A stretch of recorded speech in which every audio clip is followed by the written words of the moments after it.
ರೀತಿ ಟ್ರಸ್ಟಿನ 3 ಜನರನ್ನ ಟ್ರಸ್ಟಿಗಳಾಗಿ ಮಾಡಿ ಮೀಟಿಂಗ್ ಕರೆಯರಿ ಹೇಳುವ ಅಧಿಕಾರವನ್ನು DDPIಗೆ ಯಾರು ಕೊಟ್ಟರು? World have in issue no value at all, it is a scrap of paper. Krishna Satyanarayana Hegde, Subraya Eshwar Hegde, Subrahmanya V Bhat 3 ಜನ. ಈ ಮೀಟಿಂಗ್ ಅನ್ನು ಕರೆಯೋ ಅಧಿಕಾರವೇ ಇವರಿಗಿಲ್ಲ. ಟ್ರಸ್ಟಿಗಳಿಗೂ ಅಧಿಕಾರ ಇಲ್ಲ. ಪಂಚಗ್ರಾಮದ ಯಾವುದೇ ಒಬ್ಬ ಮನುಷ್ಯನಿಗೂ ಇದ್ರ ಮೇಲೆ ಹಕ್ಕಿಲ್ಲ. ಕೇಳುವ ಹಕ್ಕು ಇಲ್ಲ. ಪಂಚಗ್ರಾಮದವರಿಗೆ ಆದದ್ದು ದ್ರೋಹ. ಅವರಿಗೆ 3 ಎಕರೆ ಚಿಲ್ಲರೆ ಜಾಗದ ಎನೆ ಲ್ಯಾಂಡ್ ಇದೆಯಲ್ಲ, ಅಲ್ಲಿ ಏನು ಶಾಲೆ ಇತ್ತು, ಹಳೆ ಶಾಲೆ ಇತ್ತು, ನಮ್ಮ ಇತಿಹಾಸ ಇತ್ತು, ನಮ್ಮ ಪರಂಪರೆ ಇತ್ತು, ಅದು ಬೇಕಾದ್ರೆ ಹಾಳು ಬಿದ್ದು ಹೋಗ್ಲಿ, ಅದನ್ನ ಯಾರಿಗೆ ಬೇಕಾದ್ರೂ ಕೊಡ್ತೇವೆ. 12 ಎಕರೆ ಮಾತ್ರ ನಾವಿಟ್ಕೊಳ್ತೇವೆ.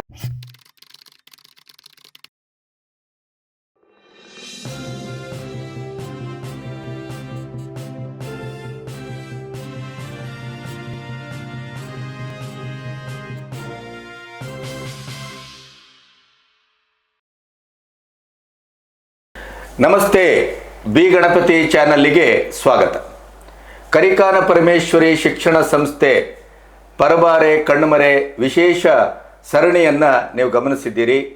ಆಮೇಲೆ ಆ ಹಿನ್ನೆಲೆಯಲ್ಲಿ ಹುಟ್ಟುಕೊಂಡಂಥ ಹಳೆ ವಿದ್ಯಾರ್ಥಿಗಳು ಮತ್ತು ಈ ಊರಿನ ಇಡಿಯದಾದಂಥ ಒಂದು ಪಂಚಗ್ರಾಮದವರ ಒಂದು ಸಮಗ್ರವಾದಂಥ ತಂಡದ ರೀತಿಯಲ್ಲಿ ವಾಟ್ಸಪ್ಪಲ್ಲಿ ಒಂದು ಗ್ರೂಪು ಅಲ್ಲಿ ಹುಟ್ಕೊಂಡಿದೆ.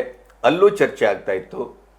ಏನು ಮಾಡೋದು ಮುಂದೆ ಅನ್ನುವಂಥ ಈ ಚರ್ಚೆಯಲ್ಲಿ ಕೊನೆಗೂ ಪಂಚಗ್ರಾಮಿಕರು, ಅದರ ಉಸ್ತುವಾರಿಯಲ್ಲಿ ಮುಂದೆ ನಿಂತಂಥ ಕೆಲವರು ಯೋಚನೆ ಮಾಡಿ ಹುಟ್ಟುಕೊಂಡದ್ದು, ಕಾನೂನಾತ್ಮಕವಾಗಿ ನಮಗೆ ಎಷ್ಟು ಶಕ್ತಿ ಇದೆ, ಕಾನೂನಾತ್ಮಕವಾಗಿ ಈ ಹಸ್ತಾಂತರ ಎಷ್ಟರ ಮಟ್ಟಿಗೆ ಕಾನೂನುಬದ್ಧವಾಗಿದೆ, ಅಥವಾ ಕಾನೂನಿನ ಹೆಸರಿನಲ್ಲಿ ಅದು ಕೇವಲ ನಂಬಿಕೆ ಮತ್ತು ವಿಶ್ವಾಸದ ನೆಲೆಯಲ್ಲಿ ನಡೆದಂಥ ಒಂದು ಘಟನೆಯೋ, ನಮಗೆ ಇದನ್ನು ಅವರೊಟ್ಟಿಗೆ ಪ್ರಶ್ನಿಸಲಿಕ್ಕೆ ಇರುವಂಥ ಅಸ್ತ್ರಶಸ್ತ್ರಗಳು ಏನು, ದಾರಿ ಯಾವುದು, ಇವೆಲ್ಲವನ್ನು ಮೊದಲು ನಾವು ಯೋಚನೆ ಮಾಡಬೇಕು ಅಂತ ತೀರ್ಮಾನಕ್ಕೆ ಬರಲಾಯಿತು. 2 ದಿನದ ಹಿಂದೆ ನಮ್ಮ ಪಂಚಗ್ರಾಮದ ಪ್ರತಿಷ್ಠಿತವಾಗಿ ಕೆಲಸ ಮಾಡಿದಂಥ ವಕೀಲರುಗಳನ್ನು ನಾವು ಕರೆದು ಒಂದು ಮೀಟಿಂಗನ್ನು ಮಾಡಿದೆವು. ಆ ಮೀಟಿಂಗಲ್ಲಿ ಹಲವಾರು ವಿಭಾಗದ ಚರ್ಚೆಗಳಾದವು.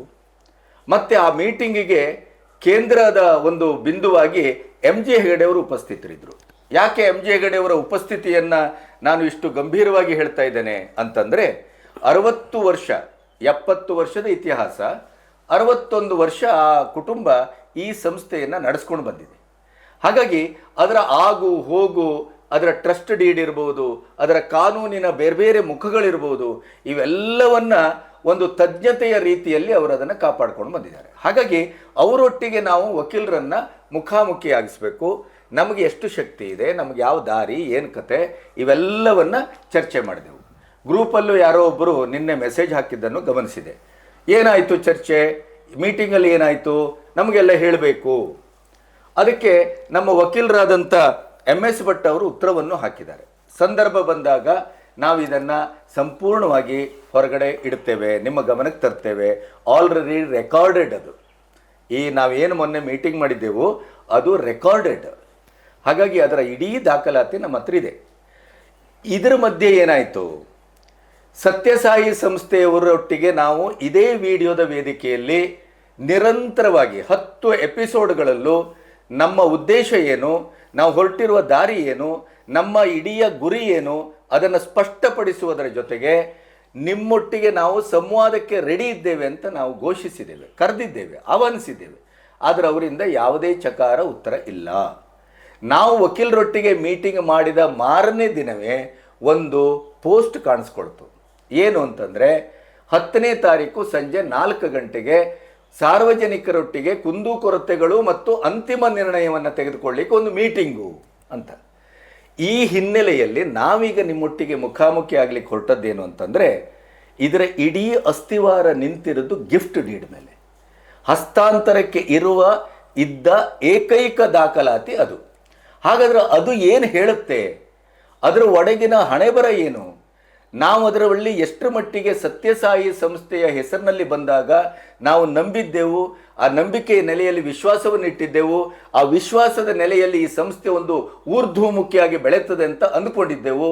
ಆ ಅಂದುಕೊಂಡಂಥ ಸತ್ಯದ ನೆಲೆ ಎಷ್ಟರ ಮಟ್ಟಿಗೆ ಸತ್ಯವಾಗಿ ಉಳಿದಿದೆ ಆ ಡಾಕ್ಯುಮೆಂಟೇಷನ್ನಲ್ಲಿ, ಮತ್ತು ನಮಗೆ ಕಾನೂನಾತ್ಮಕವಾಗಿ ಎಷ್ಟು ಬಲ ಇದೆ, ಅಥವಾ ನಾವು ನಿರ್ಬಲರೋ ಏನು ಕತೆ. ಯಾಕೆಂದರೆ ಮೀಟಿಂಗ್ ಇರೋದ್ರಿಂದ ಆ ಮೀಟಿಂಗಿಗೆ ಎಲ್ಲರನ್ನೂ ಆಹ್ವಾನಿಸಿದ್ರಿಂದ ಹೋಗುವವರಿಗೆ ಕೂಡ ಒಂದು ತಿಳುವಳಿಕೆ ಇರಲಿ ಅಂತ ಹೇಳಿ ನಾವೀಗ ಮೊನ್ನೆ ಮೀಟಿಂಗಲ್ಲಿ ಬಂದಂಥ ಮಹಾಬಲೇಶ್ವರ ಸುಬ್ರಹ್ಮಣ್ಯ ಭಟ್ MS ಭಟ್ 29 ವರ್ಷದಿಂದ ಅವರು ವಕೀಲರಾಗಿ ಕೆಲಸ ಮಾಡ್ತಾ ಇದ್ದಾರೆ ಸಿವಿಲ್ ಸೈಡು. ಇನ್ನು ಪ್ರಮೋದ್ ಲಕ್ಷ್ಮೀನಾರಾಯಣ್ ಭಟ್ ನಮ್ಮ 28 ವರ್ಷದಿಂದ ವಕೀಲಿ ವೃತ್ತಿ, ಕಳೆದ 8 ವರ್ಷದಿಂದ ಸರ್ಕಾರಿ ವಕೀಲರಾಗಿ ಅವರು ಸೇವೆ ಸಲ್ಲಿಸ್ತಾ ಇದ್ದಾರೆ. ಹಾಲಕೃಷ್ಣ ಬಾವಿ ಅವರ ಹುಟ್ಟೂರು. ಮಂಜುನಾಥ್ ಗಜಾನ್ ಭಟ್ 27 ವರ್ಷದಿಂದ ವಕೀಲಿಕೆ ಮಾಡ್ತಾ ಇದ್ದಾರೆ, ಅವರು ನಮ್ಮೊಟ್ಟಿಗೆ ಜಾಯಿನ್ ಆಗ್ತಾ ಇದ್ದಾರೆ. ಅವರೆಲ್ಲರ ಮೂಲಕ ಇವತ್ತು ನಾವು ಇಲ್ಲಿ ಚರ್ಚಿಸಲಿಕ್ಕೆ ಹೊರಟಿರೋದು ಗಿಫ್ಟ್ ಡೀಡು ಮತ್ತು MG ಭಟ್ರು ಕಳೆದ 7 ವರ್ಷದಿಂದ 2016ರಿಂದ ಇಲ್ಲಿವರೆಗೆ 9 ವರ್ಷದಿಂದ ಅವರು ಏನನ್ನ ಕಾನೂನಾತ್ಮಕವಾಗಿ ಬಂದಿದ್ದಾರೆ, ಕಾನೂನು ಅವರ ಮಟ್ಟಿಗೆ ಇಡೀದಾಗಿ ಅವರು ಸಂಗ್ರಹಿಸಿದ್ರಲ್ಲಿ ಎಷ್ಟು ಶಕ್ತಿ ಇದೆ, ಇದನ್ನು ಕೂಡ ಇವತ್ತು ಚರ್ಚಿಸ್ತೇವೆ. ಸರ್ ನಮಸ್ತೆ. ನಮಸ್ತೆ. ಸೊ ಇವತ್ತು ಮೊನ್ನೆ ನಾವು ಮೀಟಿಂಗಿನ ಮುಂದುವರೆದ ಭಾಗ ಇದು. ಇವತ್ತು ನಮಗೆ ಬೇಕಾಗಿರೋದು ಏನು ಅಂದರೆ ಗಿಫ್ಟ್ ಡೀಡು, ಅದರ ಅಂತರಂಗ ಬಹಿರಂಗ, ಅದರಲ್ಲಿ ಏನಿದೆ, ಏನು ಇರಬಾರ್ದಿತ್ತು, ಮತ್ತು ನಾವು ಎಷ್ಟು ಮೋಸ ಹೋಗಿದ್ದೇವೆ, ಅಥವಾ ನಮಗೆ ಎಷ್ಟು ಪ್ಲಸ್ಸು ಎಷ್ಟು ಮೈನಸ್ಸು, ಇದನ್ನು ನೀವು ಅದನ್ನು ಹೇಳ್ತೀರಿ. MS ಭಟ್ರೆ ನಿಮಗೆ ಸ್ವಾಗತ. ನಮಸ್ಕಾರ. ಪ್ರಮೋದ್, ನೀವೊಬ್ಬ ಯುವಕನಾಗಿ ಈ ಪಂಚಗ್ರಾಮದಲ್ಲಿ ಹಲವಾರು ನಿರ್ಣಾಯಕವಾದ ಕೆಲಸಗಳನ್ನು ಮಾಡಿದ್ದೀರಿ. ಈ ಶಾಲೆ ವಿಷಯದಲ್ಲೂ ನಿಮ್ಮ ಒಂದು ಕಾನೂನು ತಿಳುವಳಿಕೆ ಮತ್ತು ಸಹಕಾರ ಅತ್ಯಂತ ಮುಖ್ಯವಾಗಿದೆ. ನಿಮಗೂ ಸ್ವಾಗತ. ನಮಸ್ತೆ. ನಮ್ಮ ಆರಾಧ್ಯ ದೈವ ಶ್ರೀ ಕರಿಕಾನ ಪರಮೇಶ್ವರಿಗೆ ವಂದಿಸುತ್ತಾ, ಮತ್ತು ಈ ನಮ್ಮ ಶ್ರೀ ಕರಿಕಾನ ಪರಮೇಶ್ವರಿ ಸಂಯುಕ್ತ ಪದವಿ ಪೂರ್ವ ಕಾಲೇಜಿಗೆ ಅಡಿಗಲ್ಲು ನೀಡಿ ನಮ್ಮನ್ನು ಹಾರೈಸಿದ ಗುರುವರ್ಯ ಶ್ರೀಧರ ಸ್ವಾಮಿಗಳ ಚರಣಾರವಿಂದಗಳಿಗೆ ನಮಸ್ಕರಿಸುತ್ತಾ, ನಾನು 29 ವರ್ಷಗಳಿಂದ ಹೊನ್ನಾವರದಲ್ಲಿ, ಅದರಲ್ಲೂ ಸಿವಿಲ್ ಸೈಡು ಆ್ಯಕ್ಟಿವ್ ಪ್ರಾಕ್ಟೀಸ್ ಮಾಡ್ತಾ ಇದ್ದಂಥ ವಕೀಲ. ಅದೇ ರೀತಿ ನಮ್ಮ ಕಲೀಗ್ಗಳು ಸಹ ಸಿವಿಲ್ ಸೈಡ್ ಪ್ರಾಕ್ಟೀಸ್ ಮಾಡಿದಂಥವರು. ಮೊಟ್ಟ ಮೊದಲನೆಯದಾಗಿ ಇದನ್ನು ಪ್ರಾರಂಭ ಮಾಡೋದಕ್ಕಿಂತ ಮೊದಲೇ ಈ ಯೂಟ್ಯೂಬ್ ಚಾನಲ್ನ B ಗಣಪತಿಯವರಿಗೆ ಅಭಿನಂದನೆಯನ್ನು ಸಲ್ಲಿಸುವುದು ನನ್ನ ಕರ್ತವ್ಯ. ಯಾಕೆಂತಂದರೆ ಇದನ್ನು ನಾನು ಪೂರ್ವ ವಿದ್ಯಾರ್ಥಿ, ಆ ಶಾಲೆಯ ಪೂರ್ವ ವಿದ್ಯಾರ್ಥಿ, ಆ ಶಾಲೆಯಲ್ಲಿ 3 ವರ್ಷಗಳ ಕಾಲ ಕಲ್ತಿದ್ದೇನೆ. ಅಷ್ಟೇ ಅಲ್ಲದೆ ಆ ಸಂಸ್ಥೆಯ ಓರ್ವ ಸದಸ್ಯನೂ ಹೌದು. ಆನಂತರ ಕೆಲವು ದಿವಸಗಳ ಕಾಲ ಆಪ್ಟ್ ನಿರ್ದೇಶಕನಾಗಿಯೂ ಅಲ್ಲಿ ಕೆಲಸ ಮಾಡಿದ್ದೇನೆ. ಈ ನಮ್ಮ ಶಾಲೆ ಅವನತಿಯತ್ತ ಸಾಗ್ತಾ ಇದೆ ಹೇಳಿ ನಮ್ಮನ್ನು ಬಡಿದ ಎಬ್ಬಿಸಿದ, ಎಚ್ಚರಿಸಿ, ಇನ್ನು ನೀವು ಕೂರಬೇಡಿ, ನಮ್ಮ ಸಂಸ್ಥೆ ಅವನತಿಯತ್ತ ಹೋಗ್ತಾ ಇದೆ, ಅದಕ್ಕೆ ಕೊನೆ ಮೊಳೆ ಹೊಡೆತಾ ಇದ್ದಾರೆ ಹೇಳಿ ಎಚ್ಚರಿಸ್ತಂಥವರು ನೀವು. ಜನಜಾಗೃತಿಯನ್ನು ಬರೇ ಹಳೆ ವಿದ್ಯಾರ್ಥಿಗಳಿಗೆ ಜಾಗ್ರತೆ ಹುಟ್ಟಿಸಿದ್ದಷ್ಟೇ ಅಲ್ಲ, ಪಂಚಗ್ರಾಮಗಳು ಎದ್ದೇಳುವಂತೆ ಮಾಡಿದ್ದಕ್ಕೆ ಮೊದಲನೇದಾಗಿ ನಿಮಗೆ ನಮಸ್ಕಾರ.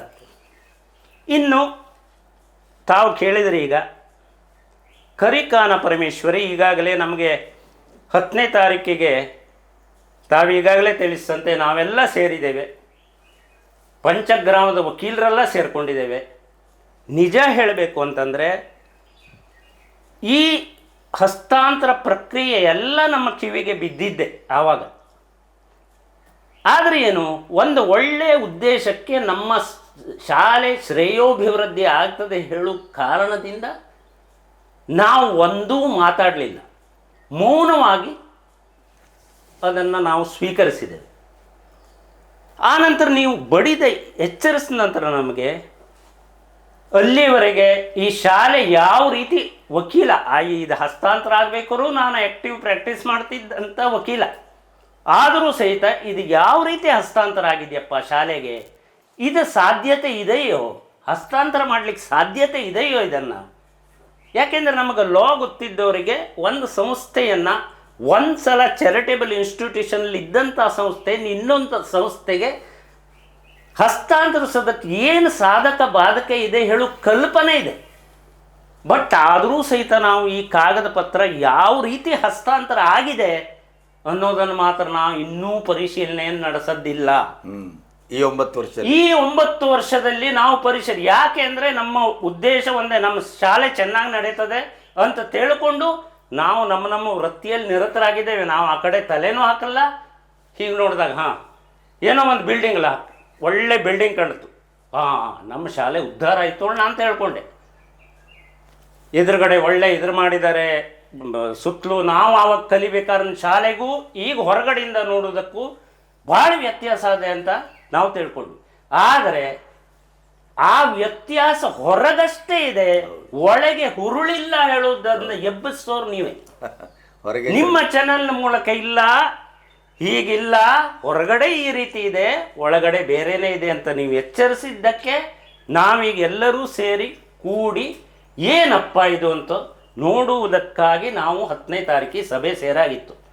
ಆ ಸಭೆ ಸೇರಿದಂಥ ಸಂದರ್ಭದಲ್ಲಿಯೇ ನಾನು ಈ ಹಸ್ತಾಂತರ ಪ್ರಕ್ರಿಯೆ ಪ್ರಥಮತಃ ಈ ಕಾಗದ ಪತ್ರವನ್ನು ನೋಡಿದ್ದು. ಅದು ಈ ಕಾಗದ ಪತ್ರ ನನಗೆ ಲಭ್ಯ ಆಗಿಲ್ಲ. ಆದ್ರೆ ಆವತ್ತ ನಮ್ಮ ಮೀಟಿಂಗಿಗೆ ಬಂದಂಥ ಸಂದರ್ಭದಲ್ಲಿ ನಮ್ಮ MG ಹೆಗಡೆಯವರು, ಅವ್ರಿಗೆ ನಾನು ಈ ಮೂಲಕನೂ ಅಭಿನಂದನೆ ಸಲ್ಲಿಸ್ತೇನೆ. ಯಾಕೆಂತಂದರೆ ನಾನು ಕೇಳಿದ ಕೂಡಲೇ ಈ ಕಾಪಿಯನ್ನು ತೆಗೆದು ಕೊಟ್ಟವರು ಅವರು. ಆಮೇಲೆ ಅಲ್ಲಿ ಮೀಟಿಂಗ್ನಲ್ಲೇ ನಾನು ಕೂಲಂಕುಷವಾಗಿ ಒಮ್ಮೆ ಹೀಗೆ ನೋಡಿದೆ ಎಲ್ಲ ಇದನ್ನು. ಆಮೇಲೆ ಏನೇನಾಗಿದೆ ಅಂತ ಹೇಳು ಕಾಗದ ಪತ್ರಗಳನ್ನೆಲ್ಲ, ಹೆಚ್ಚಿನ ಕಾಗದ ಪತ್ರಗಳನ್ನೇ MG ಹೆಗಡೆಯವರೇ ನನಗೆ ಪೂರೈಸಿದ್ದಾರೆ, ಮತ್ತು ಯಾರು ಕೊಡಲಿಲ್ಲ. ಕಾಗದ ಪತ್ರವನ್ನು ನಾನು ಕೆಲವರ ಹತ್ರ ಕೇಳಿದ್ದೆ, ಯಾವ್ದಾದ್ರು ಇದ್ರೆ ಕೊಡಿ ನನಗೆ ಕಾಗದ ಪತ್ರ, ನಾನು ಎಲ್ಲ ನೋಡಿ ಮಾಡ್ತೇನೆ, ನಾವೆಲ್ಲ ವಕೀಲರಿದ್ದೇವೆ ಮಾಡ್ತೇವೆ ಅಂದೆ. ಅದರ ಲಭ್ಯತೆ ಆಗಿಲ್ಲ. ಬಟ್ ಅಚಾನಕ್ಕಾಗಿ ಅವತ್ತು ಅವರಲ್ಲಿ ನಮ್ಮ ಮೀಟಿಂಗಿಗೆ ಬಂದಾಗ ಅವರಾದ್ರೂ ಬರಬೇಕಾದ್ರೆ ಅಷ್ಟು ನಾವೇನೂ ಅವ್ರಿಗೆ ಹೇಳೋದಿಲ್ಲ ಕಾಗದ ಪತ್ರ ಹಿಡ್ಕೊಂಡು ಬನ್ನಿ ಅಂತೇಳಿ. ಬಟ್ MG ಹೆಗಡ್ರ ಆ ಕಾಗದ ಪತ್ರವನ್ನೆಲ್ಲ ತಂದು ಇಲ್ಲಿಟ್ಟಾಗ ನನಗೆ ಕೂಲಂಕುಷವಾಗಿ ನೋಡಿದಾಗ, ಫಸ್ಟ್ ಆಫ್ ಆಲ್ ಕಾನೂನಾತ್ಮಕವಾಗಿ ನಾನು ಹೇಳಬೇಕು ಅಂದರೆ ದಿಸ್ ಗಿಫ್ಟ್ ಡೀಡ್ ಕಾನೂನು ಬಾಹಿರ, ಇಲ್ಲಿಗಲ್ ಒನ್. ಇದನ್ನು ನಮ್ಮ ಲಾದಲ್ಲಿ ಹೇಳಬೇಕು ಅಂದರೆ this gift deed is void ab initio. Void ab initio, no value at all. It is a scrap of paper, only scrap of paper, no transfer effected by this deed. ಯಾಕೆ, ಯಾವ ಆಧಾರದಲ್ಲಿ ನಾನು ಇದ್ರ ಹೇಳ್ತೇನೆ? ನಾನು ಆಧಾರ ಇದ್ದುಕೊಂಡೇ ಇದನ್ನು ಹೇಳ್ತಾ ಇದ್ದೇನೆ. ಯಾಕೆಂದರೆ ನಾನೀಗಿದ್ರೆ ಈ ಬಗ್ಗೆ, ಈ ವಿಷಯದ ಬಗ್ಗೆ ಥೋರೋ ಸ್ಟಡಿ ಮಾಡ್ಕೊಂಡು ಬಂದಿದ್ದೇನೆ. Very good. ಒಂದನೇದಾಗಿ ಹೇಳಬೇಕಾದ್ರೆ, ನಾನೀಗ ನೋಡಿದ ಮಟ್ಟಿಗೆ ಈ ಶಾಲೆಯ ಆಡಳಿತ ಕಮಿಟಿಯನ್ನು ದರ್ಖಾಸ್ತು ಮಾಡಿ ಈ ಅಧಿಕಾರವನ್ನು, ಅದು ಯಾವ ಅಧಿಕಾರ, ಸ್ಯಾಲರಿ ಬಟವಡೆ ಅಧಿಕಾರವನ್ನು DDPI ವಹಿಸ್ಕೊಟ್ರು. ಓನ್ಲಿ ಸ್ಯಾಲರಿ ಬಟವಡೆ ಅಧಿಕಾರಿ. ಸ್ಯಾಲರಿ ಬಟವಡೆ ಅಧಿಕಾರಿ ಹಕ್ಕು ಕರ್ತವ್ಯ ಏನಿರಬಹುದು, ಏನು ಹೇಳಿ ಅದನ್ನ. ಈಗ ಏನಿರಬಹುದು ಅಂತಂದ್ರೆ, ಶಾಲೆಯಲ್ಲಿ ಸ್ಯಾಲರಿ ಇದನ್ನೆಲ್ಲ ಎಲ್ಲರಿಗೂ ಸರಿ ಡಿಸ್ಟ್ರಿಬ್ಯೂಷನ್ ಆಗ್ತಾ ಇದೆಯೋ ಅಂತ ನೋಡೋದು. ಆ ನಂತರ ಶಾಲೆಯ ಸ್ಮೂತ್ ರನ್ನಿಂಗ್ ಆಗ್ತಾ ಇದೆಯೋ ಹೇಳುವುದನ್ನು ವಾಚ್ ಮಾಡೋದು, ಒಬ್ಸರ್ವ್ ಮಾಡೋದು. ಒಟ್ಟು ಏನು ಇದ್ದ ಸ್ಥಿತಿಯನ್ನು ಪ್ರಿಸರ್ವ್ ಮಾಡಿಕೊಂಡು ಕಾಪಾಡಿಕೊಂಡು ಸಂಸ್ಥೆ ಬೀಳದೇ ಇದ್ದಂಗೆ ನಡೆಸ್ಕೊಂಡು ಹೋಗೋ ಜವಾಬ್ದಾರಿ ಅದು ಅಷ್ಟೇ. ಈಗ ಒಂದು ಎಕ್ಸಾಂಪಲ್ ಕೊಡ್ತೇನೆ. ನಮ್ಮ ಈ ಇಡಗುಂಜಿ ದೇವಸ್ಥಾನಕ್ಕೆ ನಮ್ಮ ಡಿಸ್ಟ್ರಿಕ್ಟ್ ಜಡ್ಜರವರು ರಿಸೀವರ್ ಆಗಿ, ಮಾನ್ಯ ಡಿಸ್ಟ್ರಿಕ್ಟ್ ಜಡ್ಜರವರು ರಿಸೀವರ್ ನೇಮಕ ಆಗಿದ್ದಾರೆ. ಅವರ ಅಧಿಕಾರ ಎಷ್ಟು? ಆ ದೇವಸ್ಥಾನದ ಆಡಳಿತ ಇದು ಎಲ್ಲ ನೋಡಿ ಅದು ಯಾವ ರೀತಿ ಎಲ್ಲ ಸ್ಮೂತಾಗಿ ರನ್ ಆಗ್ತಾ ಇದೆಯೋ ನೋಡುವುದಷ್ಟೇ ಅಧಿಕಾರ. ಅದೇ ರೀತಿ ಇಲ್ಲಿ DDPI ಆದವರ ಅಧಿಕಾರ ಏನು ಅಂತಂದರೆ, ಸಂಸ್ಥೆಯನ್ನು ಡೇ ಟು ಡೇ ಅಫೇರ್ಸನ್ನು ನೋಡ್ಕೊಂಡು ಹೋಗೋದು. ಶಿಕ್ಷಕ ವೃಂದದವರಿಗೆ, ಇದಕ್ಕೆ ಸಿಬ್ಬಂದಿಗಳಿಗೆ ಪಗಾರ ಬಟವಡೆಯನ್ನು ಮಾಡೋ ಅಧಿಕಾರವನ್ನು ಮಾತ್ರ ಕೊಟ್ಟಿದ್ದಾರೆ. ಬಿಟ್ಟರೆ ಈಗ ನಾನೇ ಕೇಳ್ತೇನೆ, ಈ ಹಸ್ತಾಂತರ ಪ್ರಕ್ರಿಯೆ ಅವರ ಅಧಿಕಾರಾವಧಿಯ, ಅವರಿಗೆ ಏನು ಪವರ್ ಕೊಟ್ಟಾಗ ಅವರಿಗೆ ಅಧಿಕಾರ ಕೊಟ್ಟಂತ ಸಂದರ್ಭದಲ್ಲಿ ಅದನ್ನು ಪ್ರಿಸರ್ವ್ ಮಾಡಿಕೊಂಡಂತ ಸಂದರ್ಭದಲ್ಲಿ ಈ ದಾನ ಪತ್ರ ಹೇಗಾಯಿತು, ಯಾರಿಂದ ಆಯಿತು, ಅವರು ಹೇಗೆ ಕರೆದ್ರು, ಅವರಿಗೆ ಅಧಿಕಾರ ಅವರು ಅಧಿಕಾರ ಕೊಟ್ಟಿದಾರ, ಅಥವಾ ಅವರು ಇದು ಈ ಮಾಡಬೇಕಾದ್ರೆ ಅವ್ರ ಮೇಲಾಧಿಕಾರಿಗಳ ಅವ್ರನ್ನ ಯಾರನ್ನ ಅಪಾಯಿಂಟ್ಮೆಂಟ್ ಮಾಡಿದಾರ, ಅವ್ರ ಪರವಾನಗಿ ತಗೊಂಡಿದಾರ, ಅವ್ರಿಗೇನಾದ್ರು ಸ್ಪೆಷಲ್ ಪವರ್ ಇತ್ತಾ ಇದನ್ನ, ಅಥವಾ ಸ್ಪೆಷಲ್ ಆಗಿ ಆನಂತರ ತಗೊಂಡಿದಾರ ಆ ಪವರ್ ಅನ್ನ ಹೇಳುವುದನ್ನ ನಾನಿಲ್ಲಿ ನನಗೆ ತಿಳಿದ ಎಲ್ಲ ಕಾಗದ ಪತ್ರ ನೋಡಿದಾಗ ಏನೂ ಕಂಡು ಬರಲಿಲ್ಲ. ಏನು ಕಂಡು ಬರಲಿಲ್ಲ ಅಂದರೆ ಅವರದು ಯಾವುದನ್ನು ಮಾಡಲಿಲ್ಲ. This is one point. Another point ಏನಂತಂದರೆ ಇದರಲ್ಲಿ ಈ ಅವರ ಆಡಳಿತದಲ್ಲಿರುವಂಥ ಸಂದರ್ಭದಲ್ಲಿ ಯಾವ ರೀತಿ ಸದಸ್ಯರ ಮೀಟಿಂಗನ್ನು ಕರೆದರು ಅವರು, ಟ್ರಸ್ಟಿಗಳು ಅಂತ ಹೇಳಿ ಇಲ್ಲಿ ಒನ್ ರೆಸೊಲ್ಯೂಷನ್ ಪಾಸ್ಡ್ ಅಂತೇಳಿ ಈ ನಮ್ಮ ಗಿಫ್ಟ್ ಡೀಡ್ನಲ್ಲಿ ಬರೆದಿದ್ದಾರೆ. ಈ ಸಂದರ್ಭದಲ್ಲೇ ಒಂದು ಹೇಳಿಬಿಡ್ತೇನೆ. The property has been granted by the government to donor trust vide order ಆಯಿತು. ಆನಂತರ ಈ ರೆಸೊಲ್ಯೂಷನ್ ಅನ್ನು ಏನು ಮಾಡಿದ್ರು, ಒಂದು ಟ್ರಸ್ಟ್ನಲ್ಲಿ ರೆಸೊಲ್ಯೂಷನ್ ಹೇಳಿ 4/10/2016 ಒಂದು ರೆಸೊಲ್ಯೂಷನ್ ಪಾಸ್ ಮಾಡಿದ್ದೇವೆ, ಅದರ ಸ್ವೀಕರಿಸಿದ್ದೇವೆ. ಆ ರೆಸೊಲ್ಯೂಷನ್ ಅಂತೆ ಈ ದಾನಪತ್ರ ಆಗಿದೆ ಅಂತ ಹೇಳಿ ಇದರಲ್ಲಿ ಮೆನ್ಷನ್ ಇಟ್ಟಿದ್ದಾರೆ. ರೆಸೊಲ್ಯೂಷನ್ ಎಲ್ಲಿದೆ? ಈ ರೆಸೊಲ್ಯೂಷನ್ ಅವ್ರು ಇಟ್ಕೊಂಡಿರ್ಬೋದು, ಅದು ನನಗೀಗ ಸದ್ಯ ಲಭ್ಯತೆ ಆಗಿಲ್ಲ. ಅವ್ರ ಹತ್ರ ಇರಬಹುದು ಅಂತಲೇ ತಿಳ್ಕೊಳ್ತೇನೆ. ಯಾಕೆಂದ್ರೆ ಈ ದಾನ ಪತ್ರದಲ್ಲಿ ಅವರು ಅದನ್ನು ನಮೂದು ಮಾಡೋದ್ರಿಂದ, ಅದು ಅವ್ರ ಹತ್ರ ಮತ್ತೆ ಸ್ಪೆಸಿಫಿಕ್ ಆಗಿ ಡೇಟು ಹಾಕೋದ್ರಿಂದ ಅದು ಅವ್ರ ಹತ್ರ ಇದೆ ಹೇಳಿ ನಾನು ತಿಳ್ಕೊಳ್ತೇನೆ.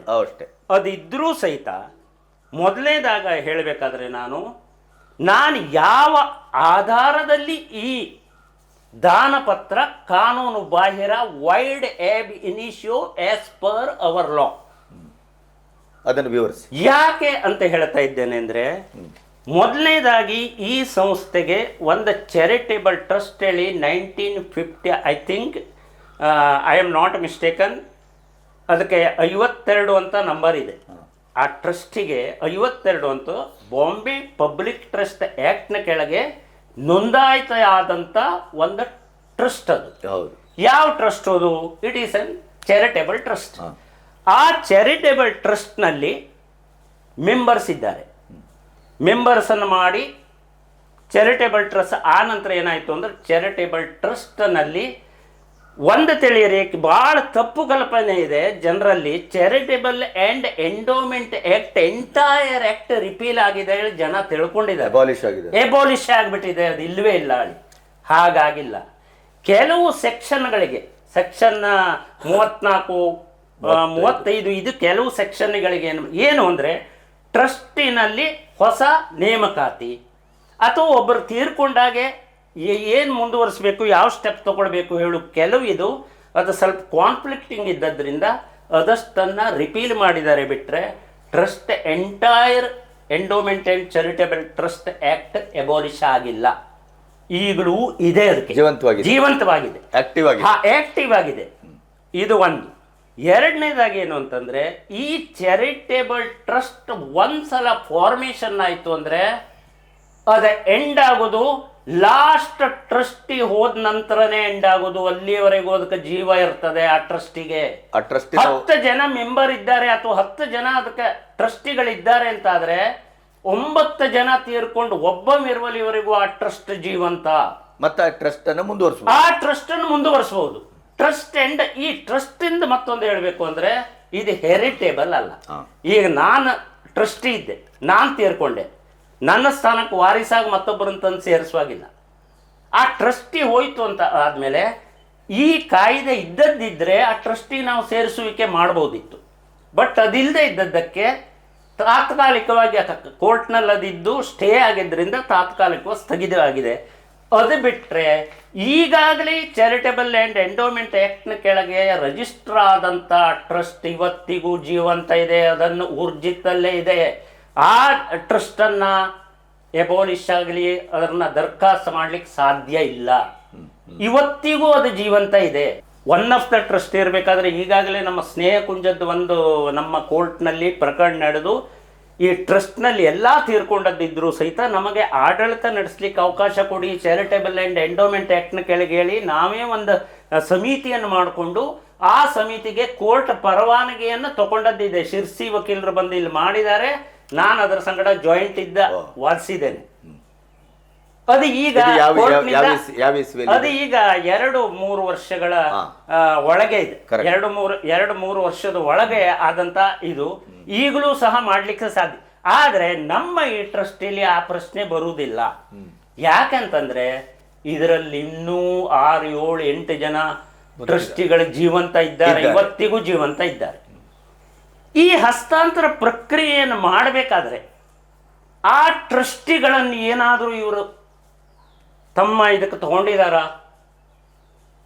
ಇದ್ದಂಥ ಟ್ರಸ್ಟಿಗಳನ್ನು ಸರ್ವೈವಿಂಗ್ ಟ್ರಸ್ಟೀಸ್, ಅಧಿಕೃತ ಟ್ರಸ್ಟೀಸ್, ಬಾಂಬೆ ರಿಜಿಸ್ಟರ್ಡ್ ಆಕ್ಟ್ ನ ಕೆಳಗೆ ರಿಜಿಸ್ಟರ್ ಆದಂತ ಇದರಲ್ಲಿ ಟ್ರಸ್ಟಿಗಳಿದ್ದಂತ ಅಧಿಕೃತ ಟ್ರಸ್ಟಿಗಳು ಒಬ್ಬರಾದ್ರೂ ಈ ದಸ್ತೆಯಲ್ಲಿ ಇದ್ದಾರ? ಈ 3 ಜನ ಸಿಗ್ನೇಚರ್ 3 ಜನ ಸಿಗ್ನೇಟರಿ ಮಾಡೋದ್ರಲ್ಲಿ ಒಬ್ಬರಾದ್ರೂ ಇದ್ದಾರ ಇವರು?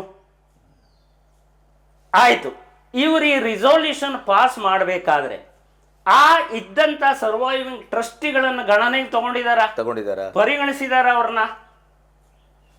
ನೋ ಡಾಕ್ಯುಮೆಂಟ್, ಯಾವ ಕಾಗದ ಪತ್ರವೂ ನಮ್ಮ ಎದುರಿಗಿಲ್ಲ. ಇನ್ನು ಈ ರೀತಿಯ ಟ್ರಸ್ಟಿನ 3 ಜನರನ್ನ ಟ್ರಸ್ಟಿಗಳಾಗಿ ಮಾಡಿ ಮೀಟಿಂಗ್ ಕರೆಯರಿ ಹೇಳು ಅಧಿಕಾರವನ್ನ DDPIಗೆ ಯಾರು ಕೊಟ್ರು? DDPI ಇವರಿಗೆ ಈ ರೀತಿ ಮಾಡಿ ಅಂತ ಹೇಳಿ ಈ ಟ್ರಸ್ಟ್ ರೆಸೊಲ್ಯೂಷನ್ ಪಾಸ್ ಮಾಡಲಿಕ್ಕೆ ಹೇಗೆ ಅವಕಾಶ ಮಾಡಿಕೊಟ್ರು ಹೇಳುವುದು ಮೇನ್ ಪ್ರಶ್ನೆ. ಆಯಿತು, ಏನೋ ಒಂದು ಇದರಿಂದ ತಗೊಂಡಿದ್ದಾರೆ ಇಲ್ವೋ ಗೊತ್ತಿಲ್ಲ, ತಗೊಂಡದ್ದಿದ್ರೆ ಅವರೇ ಹೇಳಬೇಕು ಪರ್ಮಿಷನನ್ನು. ಅವ್ರ ಮೇಲಾಧಿಕಾರಿಗಳಿಂದ ನಾವು ಹೀಗೊಂದು ಮಾಡಬೇಕು, ಮಾಡಿದ್ದೇವೆ ಹೇಳಿ ಪರ್ಮಿಷನ್ ತಗೊಂಡದ್ದಿದ್ರೆ ವೆಲ್ ಆ್ಯಂಡ್ ಗುಡ್. ನಾವು ಅದೇ ರೀತಿ ಭಾವಿಸುವ. ಈಗ ನಮ್ಮ ಇದಕ್ಕೆ ನಮ್ಗೆ ಸಿಗದೇ ಇದ್ದದ್ರಿಂದ ನಾವು ಪಾಸಿಟಿವ್ ಆಗಿ ಥಿಂಕ್ ಮಾಡುವ, ನೆಗೆಟಿವ್ ಬೇಡ ನಮಗೆ, ಅದನ್ನೇ ಇಟ್ಕೊಳ್ಳುವ. ಇವರು 3 ಜನರನ್ನ ಯಾವ ರೀತಿ ನೇಮಕ ಮಾಡ್ಕೊಂಡ್ರಪ್ಪ? ಯಾವ ಆಧಾರದಲ್ಲಿ ನೇಮಕ ಮಾಡಿಕೊಂಡ್ರು? ವಿತೌಟ್ ಕನ್ಸೆಂಟ್ ಆಫ್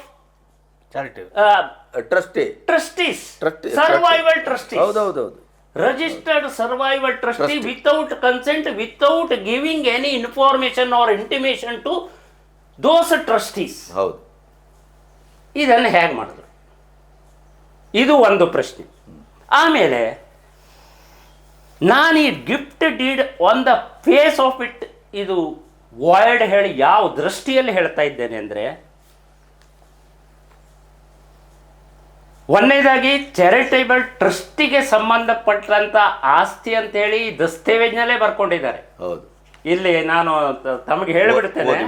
3 ಜನ ಕೂಡಿ Karikana Parameshwari secondary education society Salkod, post Angadi, Honnavar, registered number E52, Karwar, dated 21/11/1955. ನೋಡಿ, ಇಲ್ಲೇ 55ರಲ್ಲಿ ಆಗಿದೆ ಅಂತೇಳಿ ನಂಬರ್ ಈಗ ನಾನು ಹೇಳಿದೆ ನೋಡಿ 52 ಅಂತೇಳಿ ಅದನ್ನವರೆಗೆ ಮೆನ್ಷನ್ ಮಾಡಿದ್ದಾರೆ. That means trust is still in existence, still alive ಅಂತ ಇವ್ರ ದಸ್ತಾವೇಜ್ನಲ್ಲೇ ಕಾಣ್ತದೆ. ಆದಮೇಲೆ ರಿಪ್ರೆಸೆಂಟೆಡ್ ಬಾಯ್ ಬರ್ಕೊಂಡ್ರು ಕೃಷ್ಣ ಸತ್ಯನಾರಾಯಣ ಹೆಗಡೆ, ಸುಬ್ರಾಯ್ ಈಶ್ವರ್ ಹೆಗಡೆ, ಸುಬ್ರಹ್ಮಣ್ಯ ವಿ ಭಟ್, 3 ಜನ. ಏನು ನೋಡಿ, E52 Karwar, registered under Bombay public trust, registration number E52 Karwar, dated 21/11/1955, represented by. ಇವರು ಯಾರ ಅಧಿಕಾರ ಕೊಟ್ರು?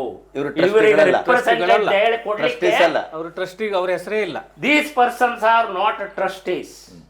ರಿಜಿಸ್ಟರ್ಡ್ ಇದ್ರ ಪ್ರಕಾರ ಇವರು ಒಬ್ರು ಆ ಟ್ರಸ್ಟ್, ಯಾಕೆಂದ್ರೆ ಆ ಟ್ರಸ್ಟಿನ ಯಾರ್ಯಾರು ಸದಸ್ಯರು ಇದ್ದಾರೋ ಹೇಳುವುದನ್ನು ನಾವು ಸ್ಟಡಿ ಮಾಡೇ ಹೇಳ್ತಾ ಇದ್ದೇನೆ, ಬರೀ ಬಾಯಲ್ಲಿ ಹೇಳ್ತಾ ಇಲ್ಲ. ಇಲ್ಲಿ ಅದರ ಡಾಕ್ಯುಮೆಂಟು ಇದೆ. ಈಗ ಡಾಕ್ಯುಮೆಂಟ್ ನಲ್ಲಿ ಯಾರ್ಯಾರು ಬದುಕಿದ್ದಾರೆ, ಇದಿದ್ದಾರೆ, MG ಹೆಗಡೆ ಇದ್ದಾರೆ, ಅಶೋಕ್ ಹೆಗಡೆ ಕಡ್ಲೆ ಇದ್ದಾರೆ, ನಾನು ನೋಡಿದ್ದೇನೆ. ಆಮೇಲೆ SN ಭಟ್ ಜಡ್ಡಿಗದ್ದೆ ಇದ್ದಾರೆ, ಪ್ರಕಾಶ್ ಭಟ್ ಜಡ್ಡಿಗದ್ದೆ ಇದ್ದಾರೆ, ಎಲ್ಲ ಬದುಕಿದ್ದಾರೆ. ಅವ್ರು ಯಾರನ್ನು ಕನ್ಸಲ್ಟ್ ಅವ್ರು ಕನ್ಸಲ್ಟ್ ಮಾಡೋದು ಬಿಡ್ರಿ, ಇಲ್ಲಿ ಇದರಲ್ಲಿ ಪಾರ್ಟಿ ಮಾಡಿದಾರೆ ಅವ್ರನ್ನ? ಇಲ್ಲಲ್ಲ, ಇವ್ರನ್ನ ಯಾರನ್ನು ಪಾರ್ಟಿ ಮಾಡಲಿಲ್ಲ. ಪಾರ್ಟಿ ಮಾಡ್ದೇನೆಯ ಕೃಷ್ಣ ಸತ್ಯನಾರಾಯಣ್ ಭಟ್, ಸುಬ್ರಾ ಈಶ್ವರ ಹೆಗಡೆ, ಸುಬ್ರಹ್ಮಣ್ಯ ವಿ ಭಟ್ ಹೇಳಿ self declared trustees. Self declared.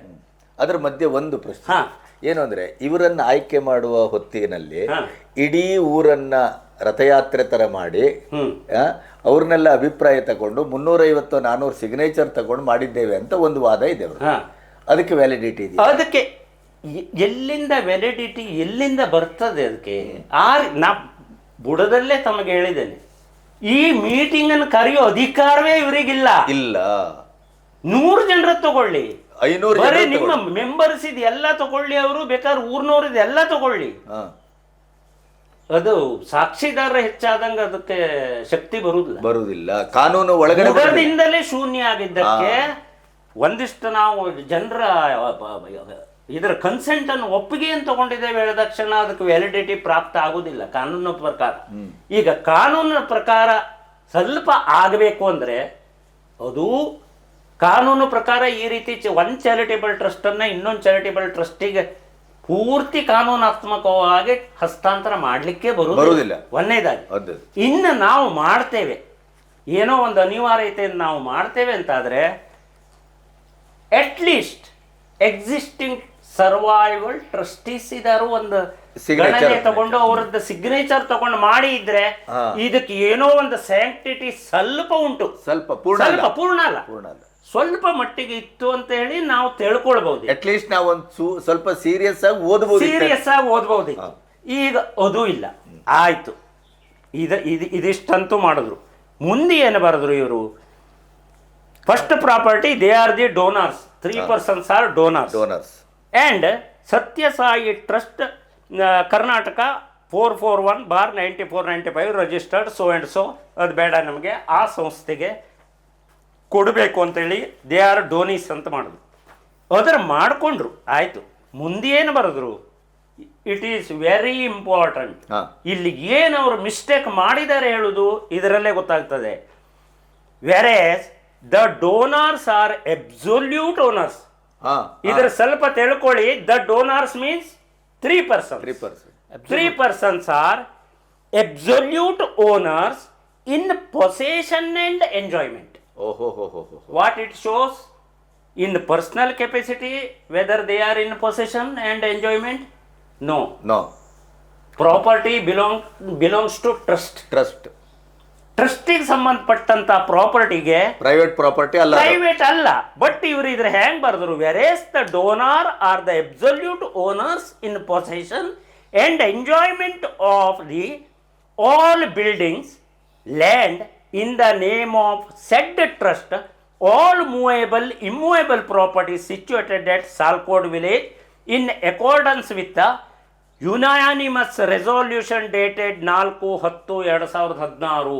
What is the meaning of unanimous? Unanimous ಹೇಳುದು ಎಲ್ಲಿಂದ ಬಂತು? ಇಲ್ಲಿ ಯುನಾನಿಮಸ್. ಈ ಯುನಾನಿಮಸ್ಲಿ ಹೇಳಬೇಕಾದ್ರೆ ಎಕ್ಸಿಸ್ಟೆನ್ಸ್ ಟ್ರಸ್ಟಿನೂ ಇಟ್ಕೊಂಡು ಇದ್ರೆ ನಾವು ಯುನಾನಿಮಸ್ಲಿ ಒಪ್ಕೊಳ್ಬಹುದಿತ್ತು.